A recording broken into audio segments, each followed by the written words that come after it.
Very good morning my dear student. मैं आज आपको एनालॉग टाइप के इंस्ट्रूमेंटों की डिस्कस कर रहा हूँ, जो भी प्रैक्टिकल कर रहा हूँ।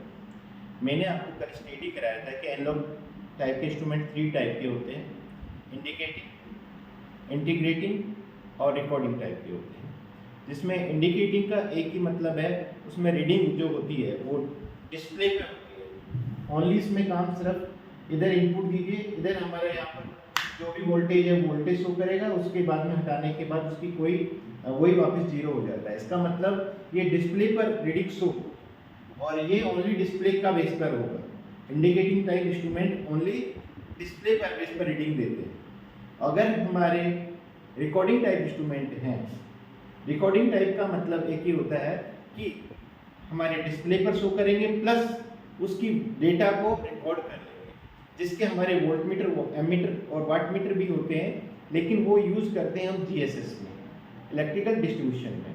ये हमारे प्रैक्टिकल बात है। अगर हम इंटीजर टाइप की बात करते हैं, इंटीग्रेटिंग टाइप इंस्ट्रूमेंट होते हैं, उनकी बारे में हम बात करते हैं, तो उसमें हमारी रीडिंग तो डिस्प्ले पे होगी, लेकिन उसमें ऐड भी होगा और रिकॉर्ड भी होगा, जिसका एग्जाम्पल एनर्जी मीटर है, मैंने कल आपको बताया। तो ये सारी चीज़ मैं आपको बता रहा हूँ, ये सारे क्या हैं, एनालॉग टाइप के इंस्ट्रूमेंट है। एनालॉग टाइप के इंस्ट्रूमेंट में 3 मैंने आपको क्या बताया था, टॉर्क बताया था। कितने टॉर्क बताए थे? जिसका नाम है टॉर्क। टॉर्क का मतलब हम बात करते हैं डिफ्लेक्टिंग टॉर्क, डैम्पिंग टॉर्क और कंट्रोलिंग टॉर्क। जैसे इस पॉइंटर है, ये पॉइंटर अगर हमारा यहाँ 300 वोल्टेज पे पहुंच जाता है, तो इसका मतलब इसको मूव कोई कर रहा है, तो इसका प्रिंसिपल बेस पर इसका मूवमेंट हो रहा है। इसका किसके बेस पर हो रहा है? प्रिंसिपल बेस पर, और ये यहाँ जाके रुक जाता है, तो इसका मतलब डिफ्लेक्टिंग टॉर्क है। प्रिंसिपल बेस पर इसका मूव हुआ और इससे ऊपर नहीं जा रहा है, तो इसका मतलब इसको स्प्रिंग रोक रहा है। इसको कौन रोक रहा है? स्प्रिंग। तो यहाँ पर 2 टाइप के टॉर्क हो गए। एक तो हो गया हमारा डिफ्लेक्टिंग टॉर्क, और जब ये हमारा वोल्टेज यहाँ हो जाता है, तो उस केस में हमारा वो कौन सा टॉर्क रोकता है? इसको 300 से ऊपर नहीं जाने देगा, 300 से ऊपर नहीं जाने देगा, तो वहाँ कंट्रोलिंग टॉर्क होगा, तो उसको बैलेंसिंग टॉर्क कहते हैं। TC = TD नाम दिया जाता है, जिससे कि हमारा डिफ्लेक्टिंग टॉर्क है वो TD है और कंट्रोलिंग टॉर्क TC है। अब इसके बेस पर हमारा यहाँ पर मेजरिंग कंडीशन फाइंड हो जाती है। बैलेंस होते ही जैसे 300 पर रुक गया तो वहाँ बैलेंस हो गया, और वो हमारी बैलेंस कंडीशन होगी मेजरिंग की। तो ये सारी बातें यहाँ पर हमने आपको कल डिस्प्ले पे, मैं प्रैक्टिकली अब बता रहा हूँ आज, तो कल मैंने आपको थ्योरी बेस पे बात करी थी, तो ये सारी बातें यहाँ पे होगी। और कल मैंने आपको यहाँ बताया भी था, ये डिफरेंट टाइप के टेक्निक यूज करते हैं, जैसे PMMC base, moving iron base और इंडक्शन टाइप बेस। हमारे बहुत सारे टेक्निक्स हैं, इनके बेस पर हम इनकी डिजाइनिंग करते हैं। तो यहाँ AC बना हुआ है, ये AC साइन बना हुआ है। इस AC साइन के पीछे जो मैसेज है, ये कौन से मतलब किस टेक्निक बेस पर बना हुआ है? ये इंडक्शन टाइप की टेक्निक बेस पर बना हुआ है। ये कौन सी टेक्निक बेस पे बना हुआ है?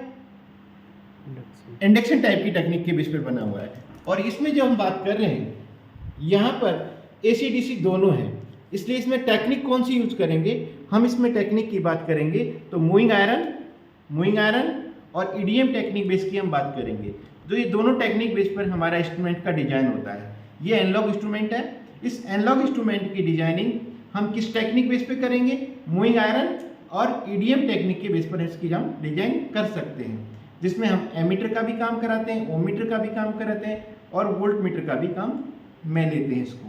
पर AC DC के लिए अगर इनमें से यहाँ पर अगर हम सपोज, ये हमारा तो इंडक्शन टाइप वाला है, अगर सपोज इसकी हम बात करते हैं, इसमें भी अगर हमारे ये दिख रहा है आपको, यहाँ साइन नहीं बना हुआ, लेकिन यहाँ नीचे लिखा हुआ फ्रीक्वेंसी, वो 50 हर्ट्ज से ये साइन रहा है यहाँ पर, इसका मतलब ये AC का ही है, ये भी AC का ही है।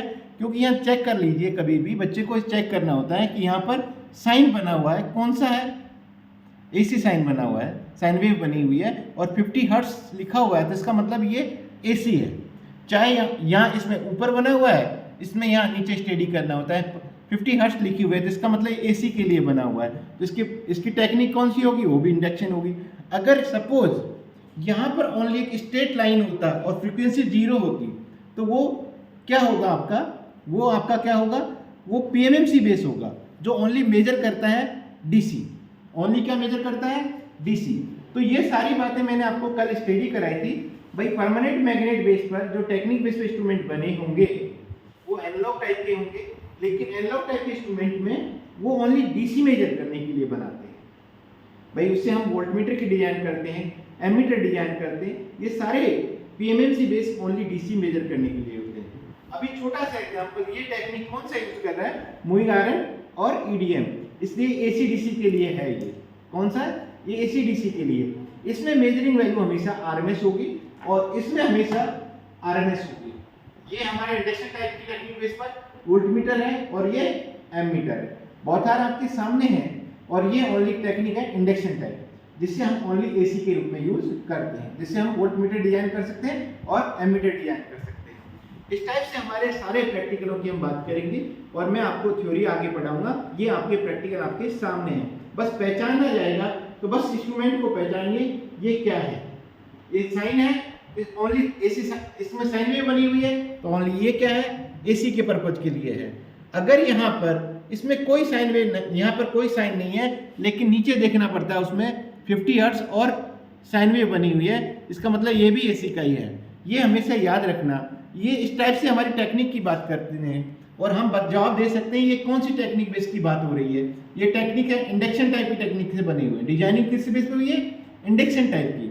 और इसकी मल्टीमीटर की किस टेक्निक बेस पर बात हो रही है, मूविंग आयरन या ईडीएम बेस पर। अगर यहाँ पर सपोज एक स्ट्रेट लाइन होती यहाँ पर, तो उस टेक्निक का नाम हो जाता PMMC, permanent magnet moving coil base पर डिजाइन हो जाता है। कौन, वोल्टमीटर, एमीटर।